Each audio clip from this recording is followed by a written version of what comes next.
RCB's victory turns tragic. Stampede claims 11 lives amid celebration chaos. On June 4th, 2025, what should have been a day of celebration in Bengaluru turned into a scene of chaos, screams, and unimaginable heartbreak. The Royal Challengers Bengaluru, after 18 long years of waiting, had finally lifted their first IPL trophy. But that joy came crashing down outside the gates of M. Chinnaswamy Stadium, where 11 fans were crushed to death in a stampede, and over 50 more were severely injured. How did this happen? It started with an announcement. RCB invited fans to join them for a victory parade, ending with a felicitation ceremony at the stadium.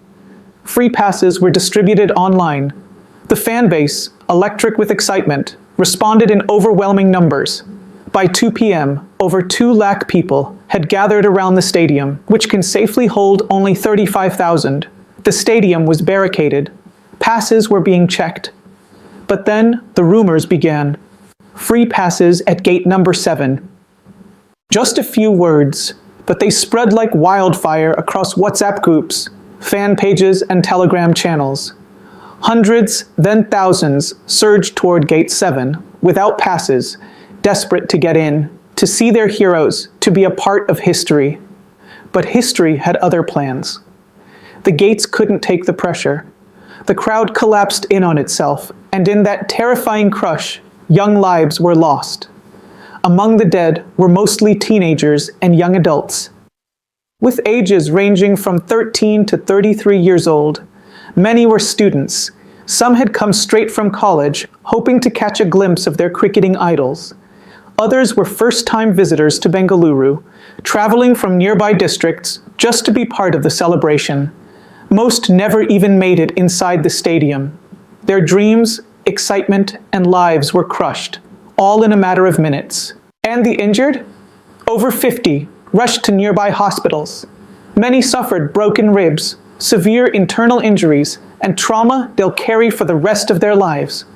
The Chief Minister of Karnataka, Siddaramaiah, called for a magisterial inquiry, announcing 10 lakh compensation for each victim's family. RCB and the Karnataka State Cricket Association pledged 5 lakh rupees more. But no money can replace what was lost. But this is more than just an accident. This is a failure of communication, coordination, and responsibility.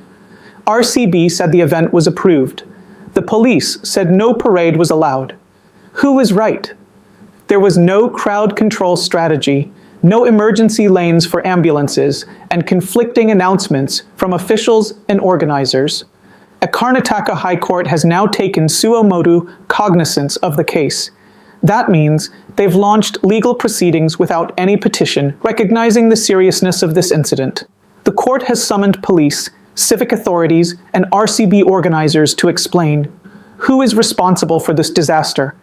11 lives, gone. Not to violence, not to war, but to mismanagement and misinformation during what should have been a celebration. This wasn't just a stampede, it was a preventable tragedy. So now we ask you, who should be held accountable? Was this a failure of the system or pure negligence? Could better planning have saved these lives? Let us know your thoughts in the comments below. Like, share, subscribe our channel, Thilak News, and help us demand answers for the families left behind. Because the truth must be told, and this should never happen again.